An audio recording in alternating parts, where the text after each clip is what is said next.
Hi, welcome to One Word Today. I'm Sophie, your pilot into the universe of Chinese. We're going to continue our journey in discovering just a little bit more about this amazing language every day. Yesterday, we talked about 纲举目张. 纲举目张 is a great concept and gives you advice on generally how to approach things, which is to hold up the main rope and everything else are going to spread. So tackle a problem from the main, the critical or essential dimension. And then everything else attached to it, relate to it, are naturally going to change. So I translate it as pivot concept, 纲举目张, okay? And today we are going to continue with this 纲, 三纲五常. So we have two numbers, 3 and 5, and 纲and 常 in this phrase. And here I'm presenting to you the essential core principles that most Chinese lived with for thousands of years. 三纲五常. Of course, in today's mindset, people would criticize this because this old stuff, the society already changed, the relationship between people already changed. But this principle, if I show you, you probably will kind of understand how Chinese behave a little bit better. Okay, 三纲五常. We have just three horizontal lines. And for me, okay, it's just simple. We have 1, we have 2, we have 3. I don't think much about it. But actually, when I check up on this character, ancient language creators do apply big meanings or significance to each of the rows here. I mean, each of the horizontal lines. The top line means the sky.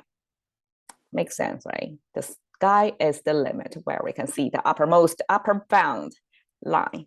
And then the bottom is the ground. So probably at the time, ancient times, sky and the ground, that's the main domain where we can exist between the sky and the ground. And the middle line is human, is where we exist, exactly that. So it gives you the concept of environmental space, that the human exists in the middle of the sky and the ground. And so, of course, if we see one line, that means number 1, it just means the sky. And then if we see 2 lines, that means the ground. No, the 3 line. So it almost like, Genesis. Is it called Genesis? The beginning of life, right? First we have sky, and then we have the ground, then we have humans afterwards. So that's Chinese understanding of the sequence of creation. Like we are the third one over there. Okay, and 五, let's go with that one. We have now explained 3, how that works. So it applies to number 5 as well. This is the sky, this is the ground. And instead of having one horizontal line, we have a cross, X in between. So what does that mean? It's an ancient way to express it's the exact middle point between the top and the bottom. Because if you draw a cross, I mean, it's going to land, this connecting point is going to land in the middle point, right? No matter what they do, if you draw 2 straight lines, just imagine that. Is that true? Well, okay, it actually depends on where these 2 connecting points to. So if these 2 connecting points are line up, they have the same width, so to speak, then this is definitely a middle point. But if you have like a wider spread, that's still no, it's not middle point anymore. It can be like that, right? So you have to place them top and bottom the same width, and then guaranteed the middle point is that connecting point. So that's how Chinese express number 5 is the connecting point of there to mean it's exact middle, cut into half and half. Okay, that's a very mathematical mind. So 纲, we have the same explanation as before. We have the fabric of thread symbol on the left, that made of like a string, and then 2 knots on them, and then something is drapey. So this is, you can view it as a big rope that got knots on them, very sturdy rope. And then the right side is the sound maker, but it came from the symbol of a net. Like this is enough. We just repeat it twice. It's enough to show you the structure, right? It's a net and within the space. And then over there, see through the net, you can see the mountains on the other side. So the whole thing means the main rope connected to fishing net or a net to capture animals as well. 长, okay. You see the same draping structure here, right? This means something is draping down. So it's kind of a fabric. And then we have the rest of them. So if you just cover up, remove this portion, we have the rest of them, the sound maker. It sounds like a shang. And the shang is kind of a pointer, directional, because we have the top. The top here means something is separated, right? And then we have a space, kind of like this space, this arch thing. And we have a pointer pointing toward that space, one direction, kind of separate these two elements there. And then we have the mouse symbol over there. And I'm not going into details of what exactly that means. The whole thing means the standard of ancient flag making. So back then, flag is a main label or icon that distinguish one tribe from another, right? So this flag making is this whole industry, I would imagine, that you have to make your flag repeated exactly so that people can recognize which tribe you belong to, right? Because that's the main visual symbol to signify who you are, right? Or this group are. And then this chang is the standard of flag making. It's a measurement. So that becomes like the fixed length of something or the dimension of something. So I came also from consumer products industry, that's called the specs of things. So the specs are the standard. You have to make exact measurements. Otherwise, things are not standardized. So that becomes the standard. Okay, so we have a 三纲五常, 3 ropes, right? And in this context, actually, you will see in the next slides, it means 3 major relationships and 5 standards. Okay, so I call it Confucius 3+5 commandments. So it's the things that in Confucius ruled culture, China and some Asia, East Asia, Southeast Asia is very influential over there. Still are today, but in the in ancient times, especially, Confucius was the dominant thought over there, the dominant theory, almost like how society works. So in Confucius' frame, the 3 major relationships of you as a person on society comes to the 3 dimensions. So between father and the son, between the ruler, which is the emperor, and everybody the emperor ruled, and between husband and wife. So that's the 3 thickest ropes that pull or attach to a person in the lifetime. So the saying is 父为子纲. So 子, the son, is attached to the father. So when we say 纲, the main rope, right? Imagine a fish net, and the main rope, all the eyelets, the little nets portion attached to the main rope. That's how they, they are the sons of this father of rope, right? And same kind of system, like the ruler rule everybody else. The ruler is the main rope. And then between husband and wife, this gender relationship, the husband is the main rope and the wife attached to husband. So in a sense, this is kind of 1-to-multiple mapping almost. You can have one father, but multiple sons. Definitely one ruler, many, many millions ruled. One husband in ancient cultures could have multiple wives.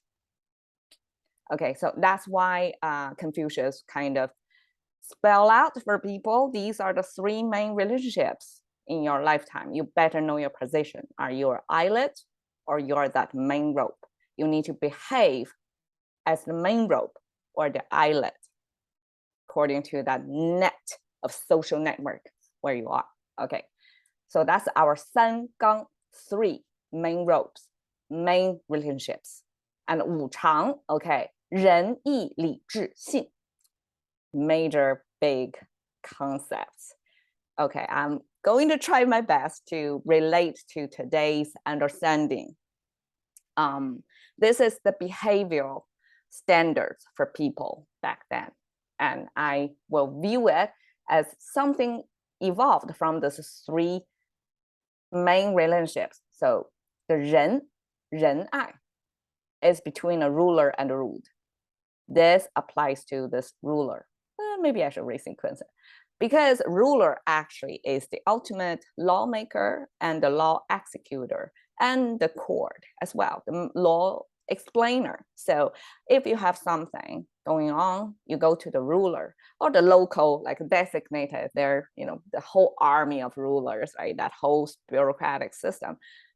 You go to the local government to get your judgment or whatever. So they basically actually can have this immense power of your life, right? They can get you killed, get you captured, get you sentenced, get you imprisoned, things like that. So this is a advice to the ruler that you need to treat whoever you ruled with kindness, with, we call it the 仁, is you have mercy. You don't just easily kill people.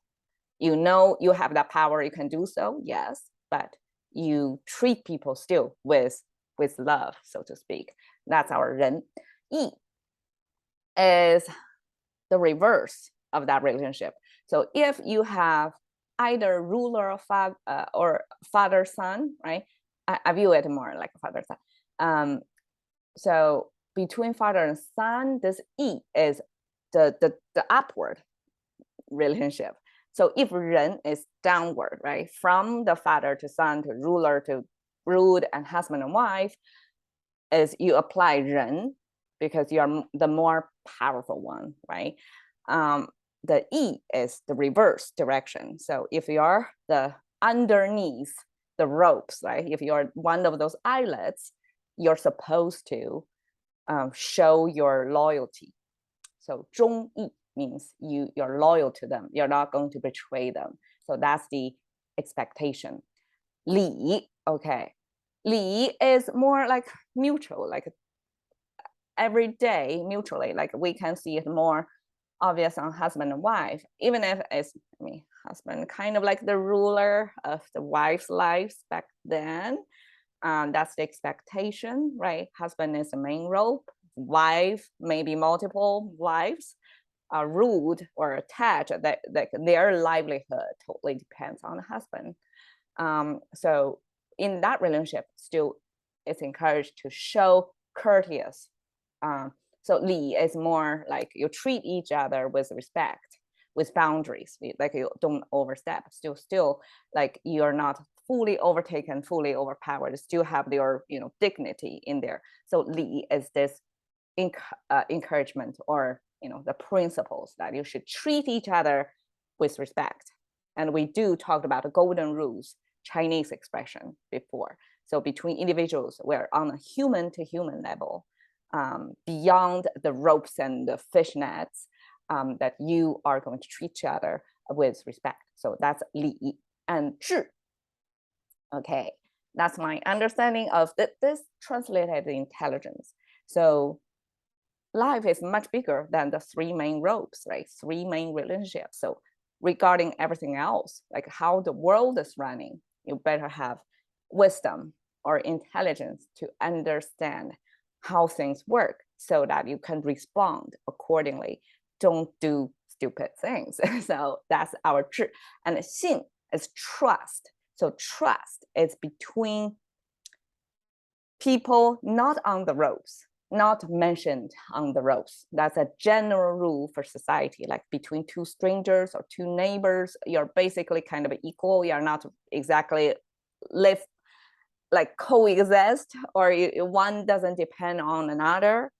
And you're kind of from two families or two tribes or two business back then. So between the two equal operating units in society, you got to have trust, because otherwise like no business can be done, right? So that's 信.